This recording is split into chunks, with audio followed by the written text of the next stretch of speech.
প্রিয় ছাত্রছাত্রীরা, আমরা এখন আলোচনা করব দ্বাদশ শ্রেণীর গণিত বিষয়ের চিত্রণ অধ্যায়টির উপরে। আমরা এর আগের বার চিত্রণ অধ্যায়ে যে চিত্রণের সংজ্ঞা এবং 1-1, 1-2, ইনটু এবং মেনি ওয়ান ম্যাপিং, এই যে বিভিন্ন ভাগ, এই ভাগগুলো নিয়ে আমরা আলোচনা করেছিলাম। আজ তোমাদের সঙ্গে যে বিষয়টি আলোচনা করব সেটি হলো ম্যাপিংয়ের তার পরের যে ধাপটি রয়েছে, অর্থাৎ চিত্রণের সংযোজন এবং বিপরীত চিত্রণ, এই বিষয়গুলি নিয়ে আলোচনা করব। অর্থাৎ কম্পোজিট ম্যাপিং এবং ইনভার্স ম্যাপিং, এই অংশটি নিয়ে আজ তোমাদের সাথে আলোচনা করছি। আমি সীতানাথ সেন, শিক্ষক, দেওপাড়া চম্পাবনী উচ্চ বিদ্যালয়। তোমরা মন দিয়ে শোনো। এখন আলোচনা করি চিত্রণের সংযোজন ও বিপরীত চিত্রণ নিয়ে, অর্থাৎ কম্পোজিট ম্যাপিং এবং ইনভার্স ম্যাপিং নিয়ে। প্রথমেই আসি চিত্রণের সংযোজন অর্থাৎ কম্পোজিট ম্যাপিং কাকে বলে, সেই বিষয়টা নিয়ে আমরা একটু আলোচনা করি। আমরা যদি তিনটে সেট নিই, যেগুলো অশূন্য সেট এ, বি এবং সি, এবং দুটো ফাংশন এফ এবং জি হয়, যেখানে এফ ফাংশনটা হলো বি সেটে এ সেটের ফাংশন, অর্থাৎ এ টু বি ফাংশন হলো এফ, এবং জি ফাংশনটা হলো বি টু সি, অর্থাৎ সি সেটে বি সেটের ফাংশন। এমন দুটো ফাংশন নেওয়া হলো। তাহলে দেখো, আমরা এফ যেহেতু একটা ফাংশন, তার মানে আমরা বলতে পারি যে এ সেটের যে কোনো এলিমেন্ট যদি এক্স হয়, প্রত্যেকটা এলিমেন্ট এক্সের জন্য আমি বি যে কোডোমেন সেটটা আছে এফ ফাংশনের, সেই কোডোমেন সেটে আমরা কিন্তু একটা করে নির্দিষ্ট এলিমেন্ট পাবো, পদ পাবো এফ এক্স আকারের, এফ অফ এক্স আকারের একটা করে আমরা এলিমেন্ট বি সেটে পাবো। এখন যদি এফটা ইনটু ম্যাপিং হয়, তাহলে সেই ক্ষেত্রে আমি টোটাল পাল্লাটা বি সেট পাবো না, কিছু এলিমেন্ট হয়তো বাড়তি রয়ে যাবে বি সেটে, যেগুলোর সাথে এ সেটের এলিমেন্টগুলোর কানেকশান থাকবে না। কিন্তু এ সেটের প্রত্যেকটা এলিমেন্টের জন্যেই আমরা কিন্তু বি সেটে এফ এক্স পাবো।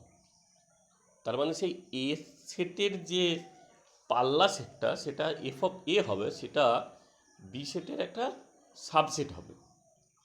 এখন আমরা আবার নিয়েছি জি একটা ম্যাপিং, তার মানে জি ম্যাপিংটা এখানে বলা আছে বি থেকে সি।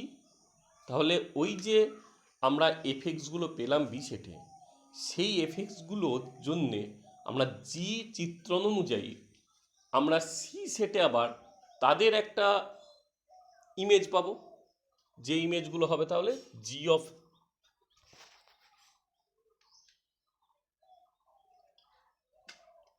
এফ এক্স, এই ইমেজগুলো। তাহলে এ সেটে আমরা এফ চিত্রণ অনুযায়ী এক্সগুলো থেকে আমরা বি সেটে এফ এক্স পাচ্ছি। আবার সেই এফএক্সগুলো আমাদের বি সেটের এলিমেন্ট যেহেতু, তার মানে সেটা জি ফাংশনের বি যে ক্ষেত্রটা আছে তার এলিমেন্ট। তাহলে তার এলিমেন্ট যেহেতু, তার জন্য আমি জি ফাংশন অনুযায়ী সি সেটে তার একটা করে ইমেজ পাবো। সেই ইমেজগুলোর হবে কেমন না, জি অফ এফ এক্স। সুতরাং আমরা তাহলে একটা নিয়ম পেতে পারি, যেখানে এ সেটের প্রত্যেকটা এলিমেন্ট এক্সকে সি সেটের একটি নির্দিষ্ট এলিমেন্ট জি অফ এফ এক্সের সাথে সংযুক্ত করছে। অতএব এই যে সি সেটে এ সেটের চিত্রণ, সেইটাকে আমরা যদি এইচ এক্স বলি, এইচ অফ এক্স, তাহলে সেইটা সংজ্ঞাত হবে কিভাবে না, H A to C, A set থেকে সি সেটের একটা ফাংশন হলো এইচ, যেখানে এইচ অফ এক্স সমান জি অফ এফ এক্স, প্রত্যেকটা এক্স এ সেটের এলিমেন্টের জন্য। এ সেটের প্রতিটি এলিমেন্টের জন্য আমরা এইচ অফ এক্স সমান জি অফ এফ এক্স পাবো। এই যে আমরা এইচ যে ম্যাপিংটা পেলাম, এই এইচ ম্যাপিংটাকেই বলা হচ্ছে এফ এবং জি, এই দুটো ম্যাপিংয়ের আমাদের সংযোজন অর্থাৎ এটাই হলো এফ এবং জি এর কম্পোজিশন, এটাকেই বলা হয় কম্পোজিট ম্যাপিং। এখন আমরা তাহলে দেখি যে এই দুটি চিত্রণের সংযোজনকে আমরা কি প্রতীক চিহ্ন দিয়ে লিখি।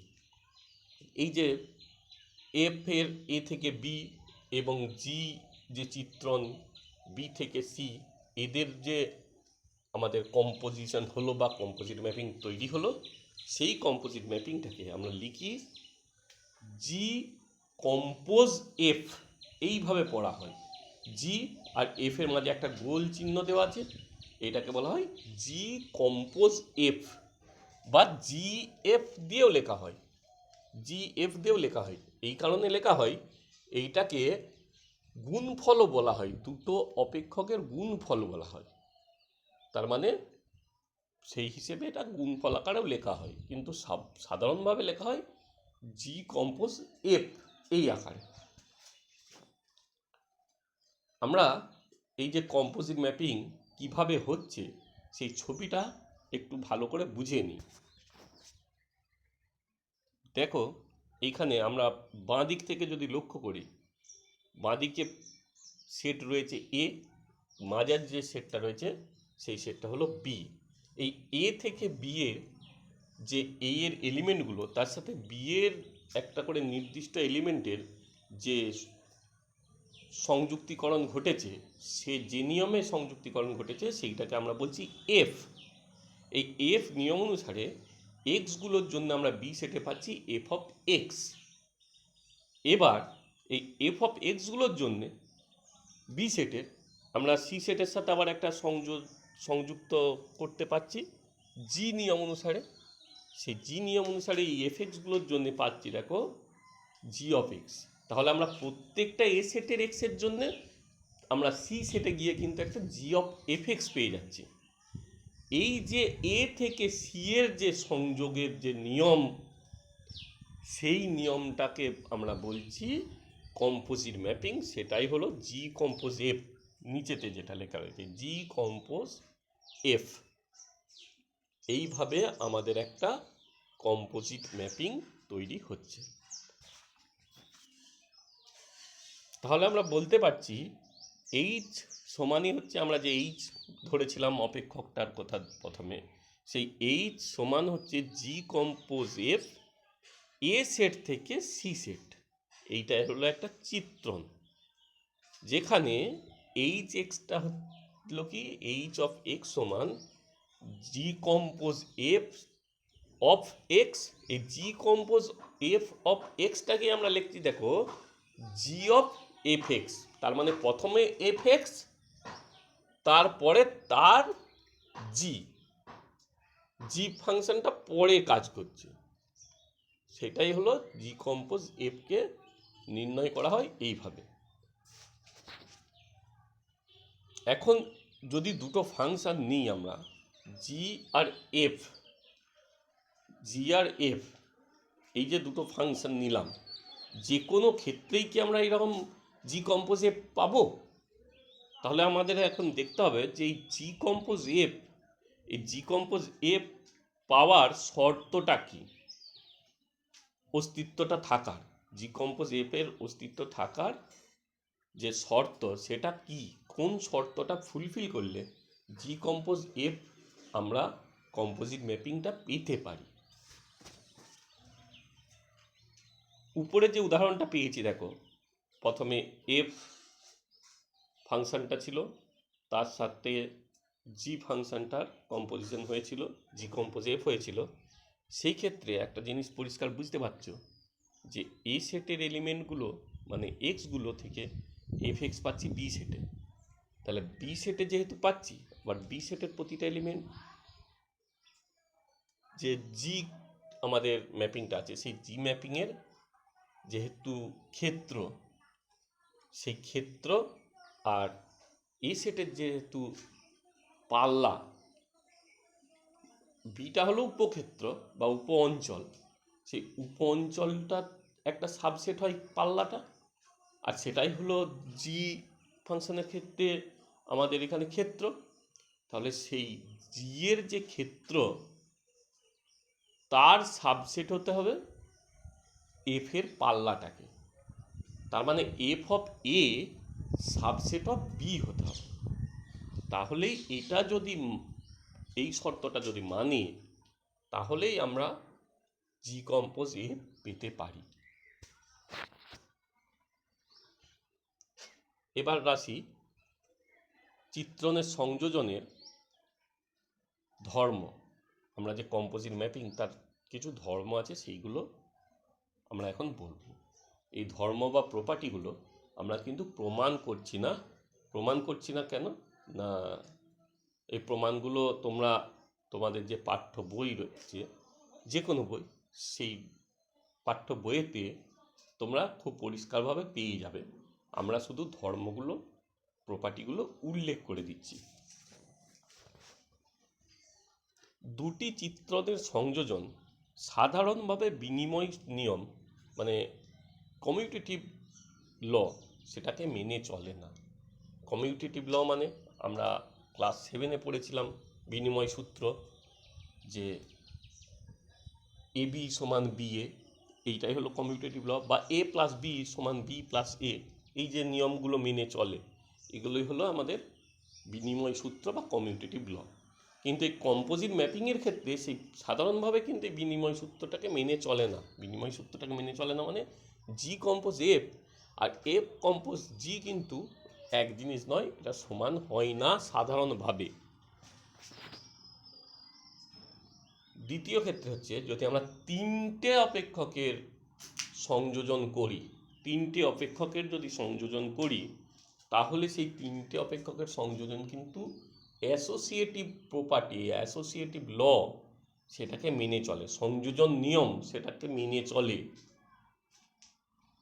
সেটা কেমন না, জি কম্পোজ, সরি, এইচ কম্পোজ জি কম্পোজ এফ, মানে জি কম্পোজ এফের সাথে এইচের যদি কম্পোজিশন হয়, সেটাও যা হবে, প্রথমে এইচ কম্পোজ জি, তার সাথে কম্পোজিশন যদি এফের হয়, দুটো কিন্তু সেম, এই দুটো সমান হয়। অবশ্যই যদি এই এই যে কম্পোজিশনগুলোর কথা বলছি, এই কম্পোজিশনগুলো যদি হয়, মানে সংজ্ঞাত হয়, এই কম্পোজিশনগুলো সংজ্ঞাত হলে এই অ্যাসোসিয়েটিভ যে ল, সে অ্যাসোসিয়েটিভ লকে কিন্তু মেনে চলে। এরপরে আসি, আমরা যদি কোনো একটা চিত্রণ নিই এফ, যে এফটা এ থেকে বি এর একটা ফাংশন, তাহলে আমরা বলতে পারবো যে এফ কম্পোজ আই, আইটা এই ক্ষেত্রে হতে হবে এ সেটের উপরে। এ সেটের উপরে আই মানে আই হচ্ছে আইডেন্টিটি ম্যাপিং বা উপাদান স্থির চিত্রণ।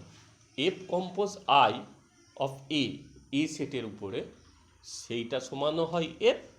আবার আই বি সেটের উপরে, মানে বি সেটের উপরে যদি একটা উপাদান চিত্রণ, উপাদান স্থির চিত্রণ হয়, তাহলে I of B compose F, সেটাও হয় এফ।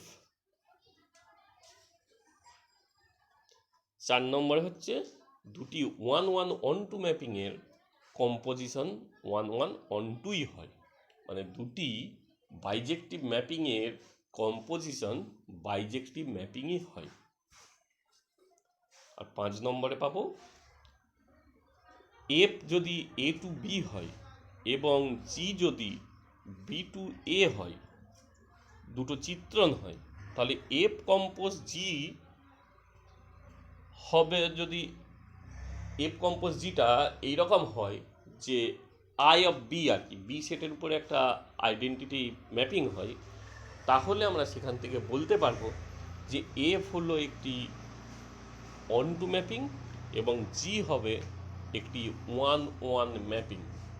তোমরা এই যে 5টা ধর্ম, এই ধর্মগুলো তোমরা তোমাদের বই থেকে প্রমাণগুলো একটু দেখে নেবে, দেখে নিলে তোমরা পরিষ্কার বুঝতে পারবে, খুব সহজেই এগুলো প্রমাণগুলো করা যায়। আমরা কয়েকটা প্রবলেম নিয়ে একটু আলোচনা করি। প্রথমে একটা প্রবলেম, মনে করো এফ আর জি দুটো অপেক্ষক রিয়েল সেটের উপরে, সেটা রিয়েল নাম্বার, বাস্তব সংখ্যা যে সেট তার উপরে। কীভাবে সংজ্ঞাত হয়েছে না, এফ অফ এক্স সমান হয়েছে এক্স স্কোয়ার আর জি অফ এক্স হচ্ছে এক্স প্লাস 3। এরকম দুটো অপেক্ষক আমরা এখন বের করবার চেষ্টা করব যে এফ কম্পোজ জি অফ 2 এবং জি কম্পোজ এফ অফ 3 এদের মান আমরা নির্ণয় করব। তাহলে দেখি সমাধান কিভাবে হয়। দেখো, আমরা F compose G of X প্রথমে বের করি। F compose G of X মানে কি, F of G X, F of G X, তাহলে F of G X, G of X মানে হচ্ছে এক্স প্লাস 3, তার মানে কি এফ অফ এক্স প্লাস 3। আর এফ এক্স সমান যেহেতু এক্স স্কোয়ার আছে, তাহলে সেই এক্সের জায়গায় যদি আমি এক্স প্লাস 3 বসাই, তাহলে সেটা হয়ে যায় কি না এক্স প্লাস 3 তার হোল স্কোয়ার। তাহলে আমরা পেয়ে যাচ্ছি কি জি F compose G of X সমান এক্স প্লাস 3 তার হোল স্কোয়ার। এখন যদি আমরা এইখানে 2 বসাই এক্সের জায়গায়, মানে এফ কম্পোজ জি অফ 2 সমান হয়ে যাচ্ছে তাহলে 2 প্লাস 3 তার হোল স্কোয়ার, মানে 5-এর স্কোয়ার, তার মানে আমরা পাচ্ছি 25। আর দ্বিতীয় যেটা আছে জি কম্পোজ এফ অফ 3, তাহলে আমরা প্রথমে G compose F of X বের করি। G compose F of X সমানই হচ্ছে জি অফ এফ এক্স, মানে জি অফ এক্স স্কোয়ার। তাহলে সেখান থেকে আমরা পেয়ে যাচ্ছি এক্স স্কোয়ার প্লাস 3।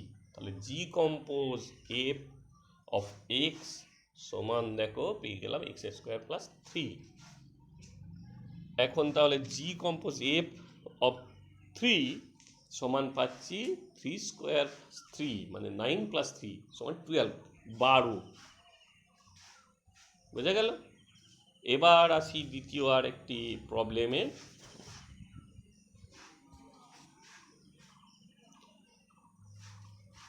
এখানেও দুটো ফাংশন নেওয়া হয়েছে এফ আর জি রিয়েল সেটের উপরে, বাস্তব সংখ্যা সেটের উপরে, যেখানে এফটা ডিফাইন করা হচ্ছে এফ এক্স সমান সাইন এক্স, আর জিটাকে ডিফাইন করা হচ্ছে জি অফ এক্স সমান হলো এক্স স্কোয়ার। আমাদেরকে দেখাতে বলেছে, দেখাও যে F compose G not equals two G compose F.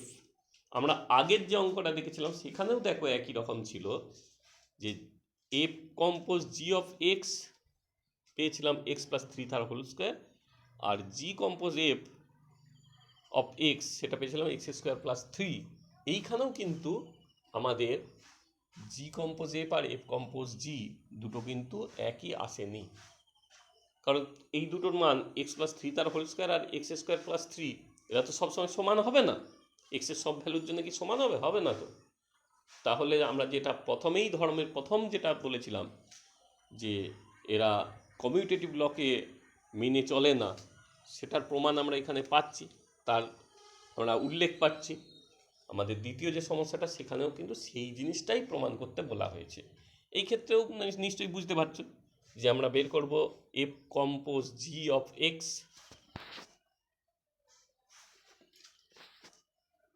তাহলে F compose G of X মানে হচ্ছে এফ অফ জি এক্স, মানে হচ্ছে এফ অফ এক্স স্কোয়ার। তাহলে এফ অফ এক্স আছে সাইন এক্স, তাহলে পাচ্ছি তাহলে এফ অফ এক্স স্কোয়ার হয়ে গেল সাইন এক্স স্কোয়ার। আর G compose F of X সেটা কি পাবো, জি অফ এফ এক্স হচ্ছে জি অফ সাইন এক্স, মানে সাইন স্কোয়ার এক্স পেলাম। তাহলে সাইন এক্স স্কোয়ার আর সাইন স্কোয়ার এক্স, এটাও এক্সের সব ভ্যালুতে এরা সমান হতে পারে না। তার মানে আমরা পাচ্ছি যে sine X square not equals to sine square X. সুতরাং আমরা বলতে পারছি 1 নম্বর আর 2 নম্বর থেকে এফ কম্পোজ জি আর জি কম্পোজ এফ সমান নয়। এবার আমরা দেখি একটি পদের বিপরীত বা একটি এলিমেন্টের ইনভার্স কাকে বলে। একটি এলিমেন্টের ইনভার্স কাকে বলে সেটা আমরা একটু দেখি। মনে করো শূন্য সেট নয় এমন দুটো সেট হলো এ এবং বি, যেখানে এফ হচ্ছে একটা ফাংশন এ টু বি, বি সেটে এ সেটের একটা চিত্রণ। যদি বি সেটের যে কোনো পদ আমরা পাই বি সেটের এবং এফ চিত্রণ অনুসারে এ সেটে এই বি সেটের একটা প্রাকবিম্ব এমনভাবে পাওয়া যায়, এ যদি একটা পেতে পারি এ সেটের একটা এলিমেন্ট যেটা বি এর প্রাকবিম্ব, তাহলে আমরা বলতে পারি এফ অফ এ সমান বি। তাহলে এই যে এর চিত্রণ অনুযায়ী আমরা এই এটাকে যেমন বি এর প্রাকবিম্ব বলছি, তেমন আমরা আরও একটা কথা বলতে পারি, এই এটাকে বলা হয় বি এলিমেন্টের ইনভার্স বা বিপরীত। এই বি পদের বিপরীত বা ইনভার্সকে আমরা ডিনোট করি এফ ইনভার্স বি দিয়ে, F to the power -1 F inverse B, এটা দিয়ে ডিনোট করা হয়। উপরের সংজ্ঞা থেকে আমরা এটা স্পষ্ট বুঝতে পারছি যে এফ ইনভার্স বি হচ্ছে এ সেটের সেই সব পদ যাদের বি সেটে প্রতিবিম্ব হচ্ছে বি, মানে এ সেটের যে সমস্ত এলিমেন্টগুলোর প্রতিবিম্ব বা ইমেজ বি এলিমেন্টটা হয়, সেই এ সেটের এলিমেন্টের কালেকশনটাই হলো এফ ইনভার্স বি। তার মানে এফ ইনভার্স বি সমান X such that X belongs to A এবং এফ অফ এক্স সমান বি, এ সেটের সেই এলিমেন্টগুলোর কালেকশন যাদের ইমেজ হলো বি সেটের ওই বি এলিমেন্টটা। তাহলে আমরা সেখান থেকেই সেই যে এলিমেন্টগুলোর কালেকশন পাচ্ছি সেটাই হলো আমাদের এফ ইনভার্স বি। এটা বোঝা যাচ্ছে এফ ইনভার্স বি হচ্ছে এ সেটের একটা সাবসেট। এখন এই যে এফ ইনভার্স বিটা, এই এফ ইনভার্স বিটাতে বিভিন্ন সংখ্যক এলিমেন্ট থাকতে পারে। যেমন এই যে এফ ফাংশনটা, এই ফাংশনটা যদি 1-1-on-2 ম্যাপিং হয়, মানে বাইজেক্টিভ ম্যাপিং হয়, সেই ক্ষেত্রে বি সেটের প্রত্যেকটি এলিমেন্টের জন্যে আমরা এফ ইনভার্স বি এর যে সেটটা পাবো তার প্রত্যেকটা সেটের ক্ষেত্রেই কিন্তু নাম্বার অফ এলিমেন্ট একটাই থাকবে প্রত্যেকটা বি এর জন্য, যদি এফ 1-1-on-2 ম্যাপিং হয় বা বাইজেক্টিভ ম্যাপিং হয়। যদি ম্যাপিংটা মেনি ওয়ান হয়, মেনি ওয়ান ম্যাপিং হলে আমরা বি সেটের থেকে এমন বি পাবো যে বি এর জন্যে এফ ইনভার্স বি যে সেটটা, এফ ইনভার্স বি এর সেটের নাম্বার অফ এলিমেন্ট 2 বা তার বেশি হবে। কারণ আমরা জানি যে মেনি ওয়ান ম্যাপিংয়ের ক্ষেত্রে এমন কিছু এলিমেন্ট বি সেট থেকে পাই যে বি সেটের প্রিইমেজ একাধিক, তবে তো সেটা মেনি ওয়ান হয়। তার মানে বি সেটের এফ ইনভার্স বিটা, বি সেটের একটা যদি এলিমেন্ট বি নিই তাহলে সেই F inverse bitter number of element 2 বা তার বেশি পাবই, কোনো না কোনো এলিমেন্টের জন্য সেটা হবে। আর যদি এফটা একটা ইনটু ম্যাপিং হয়, ইনটু ম্যাপিং, তাহলে সেই ক্ষেত্রে আমরা বি সেটের এমন কিছু বি পাবো যে বি এর জন্যে এফ ইনভার্স বি এর নাম্বার অফ এলিমেন্ট একটাও থাকবে না, মানে এফ ইনভার্স বি সেই ক্ষেত্রে একটা নাল সেট হবে। তাহলে শুধুমাত্র শুধুমাত্র আমরা যদি 1-1-on-2 ম্যাপিং হয়, 1-1-on-2 ম্যাপিংয়ের ক্ষেত্রেই আমরা প্রত্যেকটি বি এর জন্যে, বি সেটের প্রত্যেকটি এলিমেন্টের জন্যে আমরা কিন্তু একটি করে ইনভার্স পাবো এ সেটে।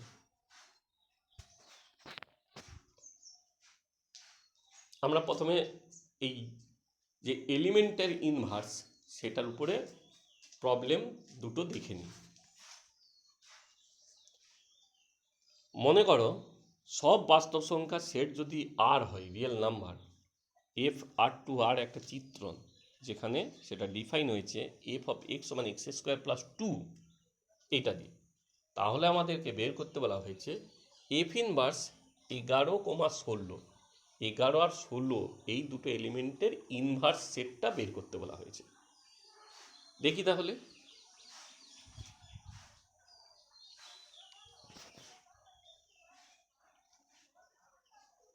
দেখো আমরা এটা স্পষ্ট বুঝতে পারছি যে এফ ইনভার্স 11,16 সমান কি হবে না, এটা হবে যে আমাদের যে আর যে ক্ষেত্রটা আছে তার কিছু এলিমেন্টের কালেকশন হবে। ক্ষেত্রটার কিছু এলিমেন্টের কালেকশন হবে। কোন এলিমেন্টগুলোর কালেকশন না, X such that X belongs to R, R বলতে এখানে ক্ষেত্র আর, যে ক্ষেত্রে এফ অফ এক্স সমান 11 বা এফ অফ এক্স সমান 16, সেই এলিমেন্টগুলোর, সেই এক্সগুলোর কালেকশনটাই হচ্ছে আমাদের F inverse 11,16।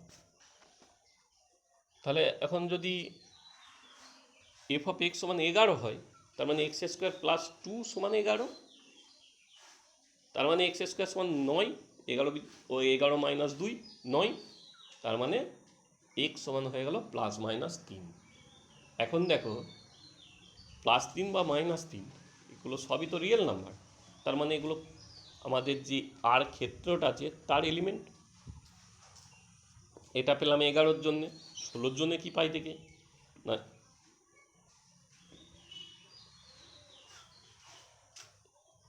X square plus 2 সমান 16, তাহলে এক্স স্কোয়ার সমান 14, তাহলে 14 যখন, তার মানে এক্স সমান হলো প্লাস মাইনাস √14, এনে √14 প্লাস √14 বা মাইনাস √14, এইগুলোও তো রিয়েল নাম্বার, তার মানে এইগুলো ওই ক্ষেত্রটার এলিমেন্ট।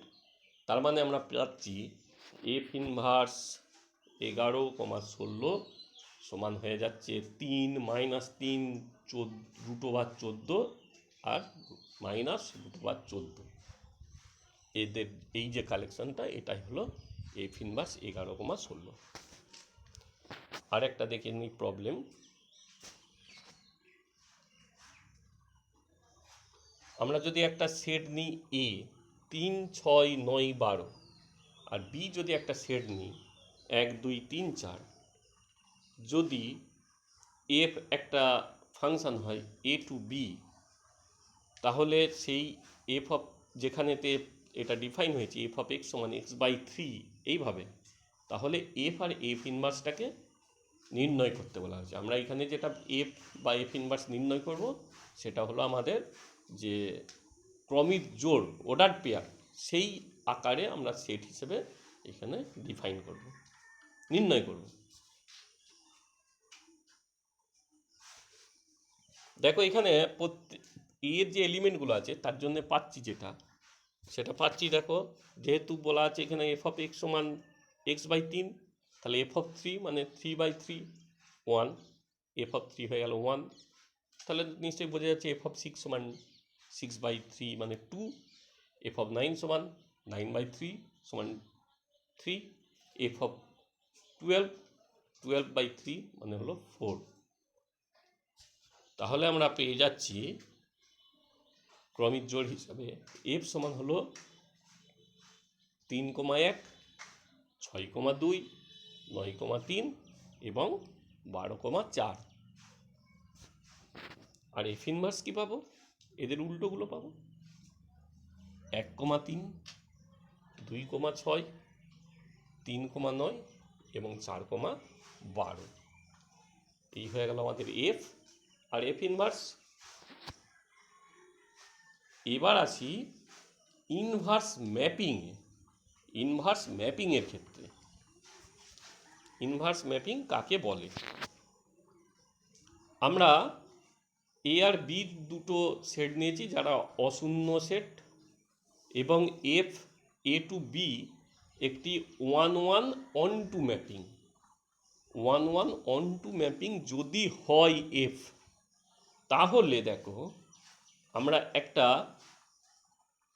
ম্যাপিং ডিফাইন করছি জি বি টু এ, যা বি সেটের প্রত্যেকটি পদ ওয়াইকে এ সেটের একটি নির্দিষ্ট পদ এক্সের সাথে এমনভাবে সংযুক্ত হয় যেখানে এফ অফ এক্স সমান ওয়াই।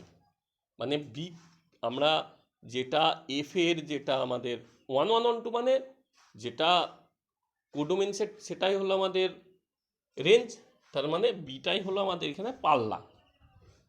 সেই পাল্লাটাকে একটা আমরা ম্যাপিং করছি যেখানে ওই এফের যেটা পাল্লা সেটা হয়ে গেল এখানে আমাদের ক্ষেত্র, আর এফের যেটা ক্ষেত্র ছিল এ সেটা হয়ে গেল পাল্লা। এইভাবে যদি আমরা একটা জিকে ডিফাইন করি, যেখানে আমাদের 1-1 অন টু মানে কি 1-1 অন টু এফটা যেহেতু 1-1 অন টু ছিল, তার মানে প্রত্যেকটি এলিমেন্টের জন্য একটি একটি করে আমাদের বি সেটে ইমেজ পাচ্ছিলাম। প্রত্যেকটি এ এর প্রত্যেকটি এলিমেন্টের জন্য বি সেটে একটি করে ইমেজ পাচ্ছিলাম, এবং বি সেটটা পুরোটাই পাল্লা। সুতরাং বি সেটে কোনো বাড়তি এলিমেন্ট পড়ে থাকছিল না যেটা এ সেটের কোনো এলিমেন্টের সাথে সংযুক্ত নয়।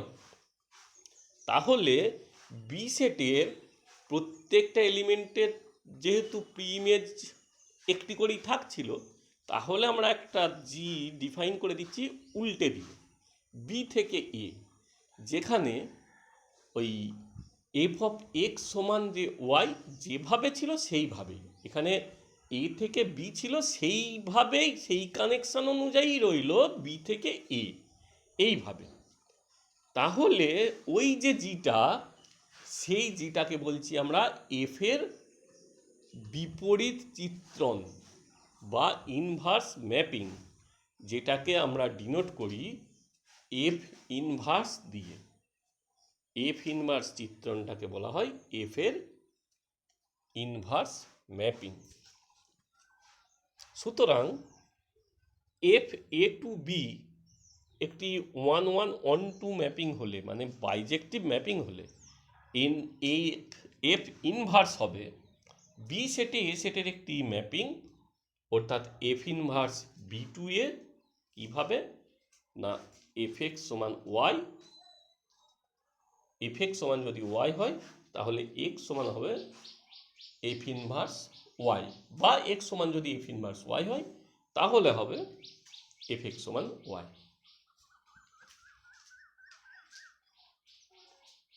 বিপরীত চিত্রণ, আমাদের এফ এক্স একটা ফাংশান দেওয়া আছে, তাহলে তার ইনভার্স ফাংশান আমরা বের করব কিভাবে?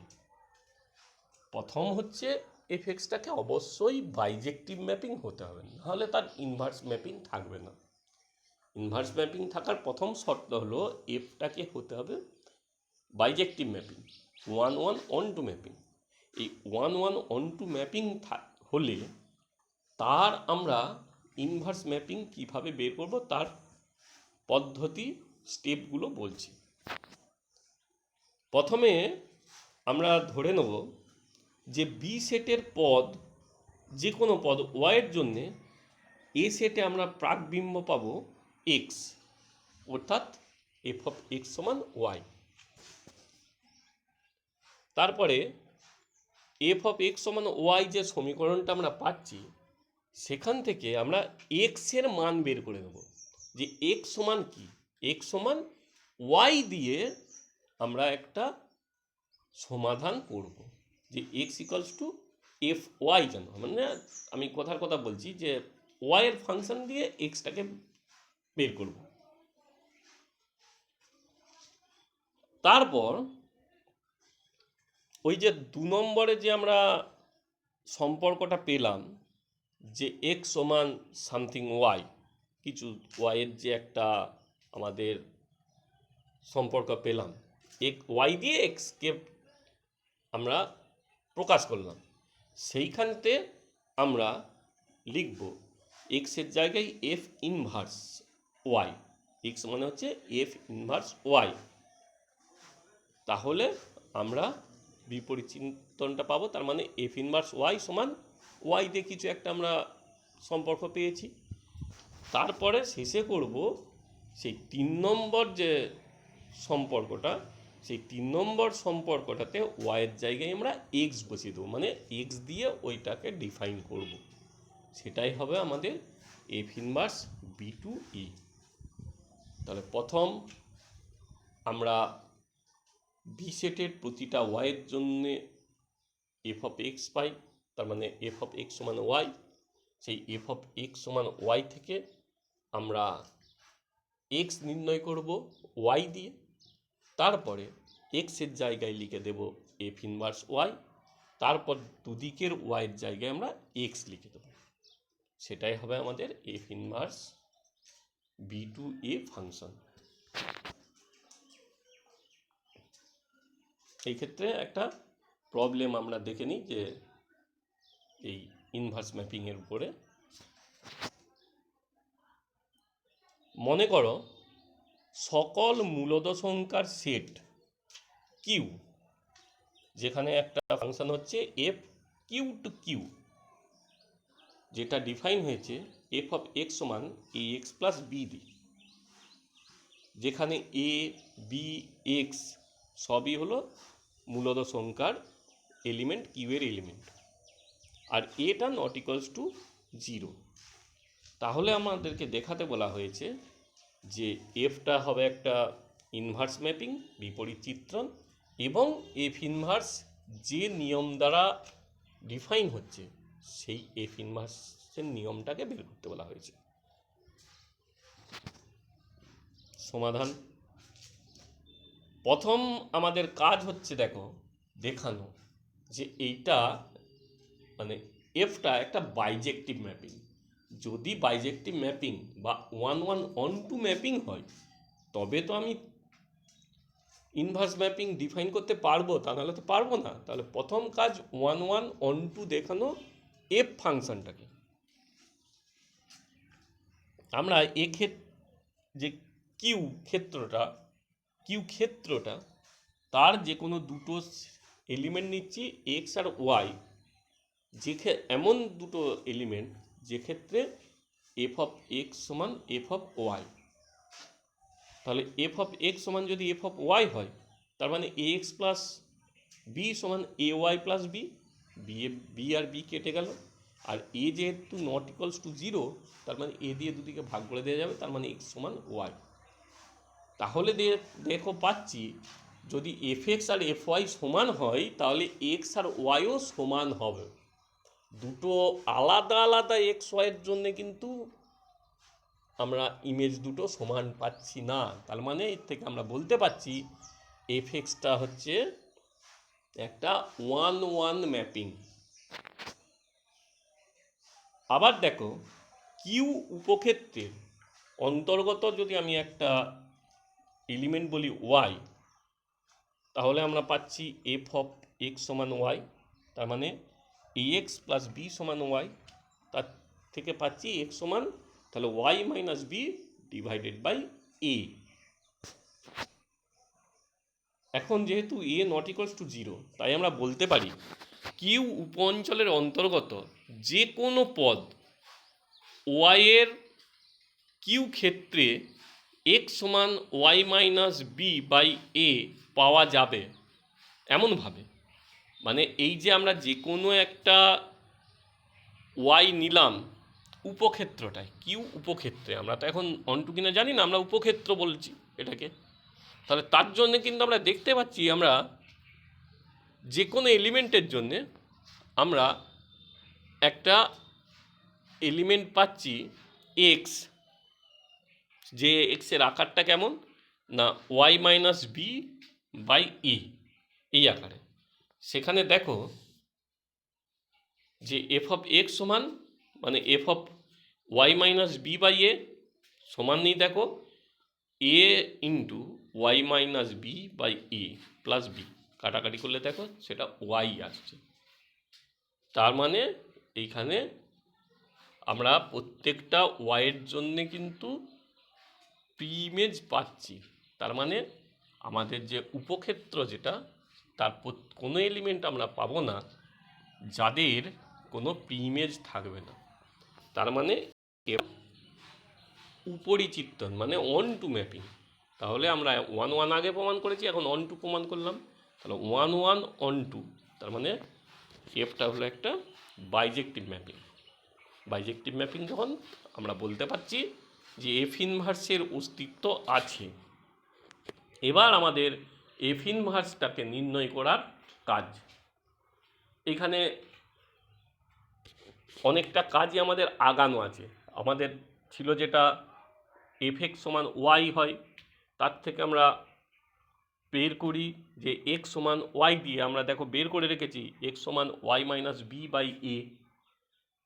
সেখানে তার মানে এফ ইনভার্স ওয়াই সমান হয়ে যাচ্ছে ওয়াই মাইনাস বি বাই এ। তাহলে সেখানে আমরা ওয়াইয়ের জায়গায় যদি এক্স বসিয়ে দিই, তার মানে এফ ইনভার্স এক্স সমান এক্স মাইনাস বি বাই এ। এইভাবে আমরা এফ ইনভার্সটাকে নির্ণয় করতে পারছি। এই ক্ষেত্রে আবার বিপরীত চিত্রণেরও কিছু ধর্ম রয়েছে। সেই ধর্মগুলো তোমাদেরকে আমি জানিয়ে দিচ্ছি। তোমরা এই ধর্মগুলো প্রমাণগুলো বইয়ে পেয়ে যাবে, সেই প্রমাণগুলো তোমরা একটু দেখে নেবে।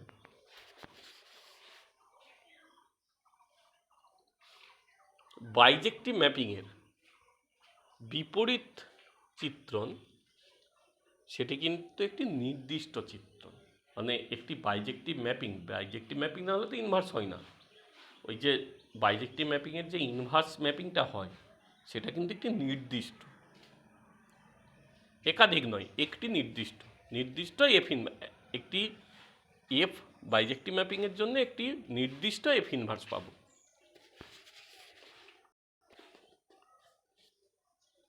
একটি ম্যাপিং যদি বাইজেক্টিভ হয় তার ইনভার্স ম্যাপিংটাও বাইজেক্টিভ হবে। বাইজেক্টিভ না হলে তো ইনভার্স হবে না। এখন ওই যে বাইজেক্টিভ ম্যাপিংয়ের যে এফ ইনভার্সটা পাচ্ছি সেটাও বাইজেক্টিভ হবে।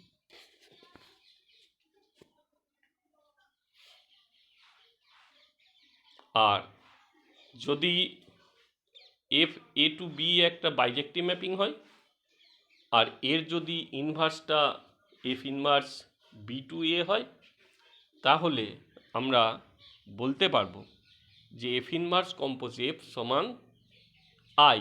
এটা কিন্তু এ সেটের, কারণ F inverse compose F inverse compose F মানে প্রথমে এফ এ টু বি, তারপরে এফ ইনভার্স বি টু এ, তার মানে এ টু এ হচ্ছে।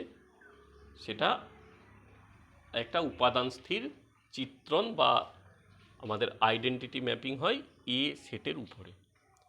আর যদি এফ কম্পোজ এফ ইনভার্স হয় তাহলে সেটাও হয় একটা উপাদান স্থির চিত্রণ বি সেটের উপরে।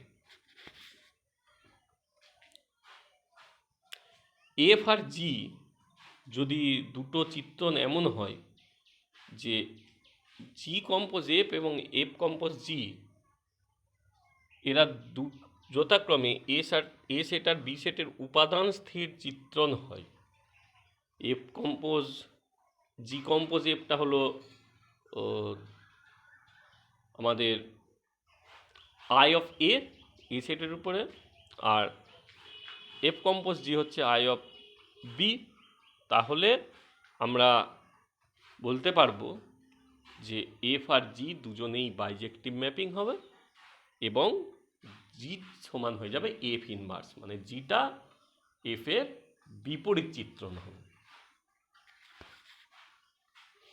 আর 5 নম্বরে আসছি যে এফ এ টু বি আর জি যদি বি টু সি দুটি বাইজেক্টিভ ম্যাপিং হয়, তাহলে জি কম্পোজ এফ হবে এ টু সি, এটি বাইজেক্টিভ ম্যাপিং হবে, এবং জি কম্পোজ এফ এর ইনভার্স সমান হবে এফ ইনভার্সের কম্পোজ এবং জি ইনভার্সের কম্পোজ।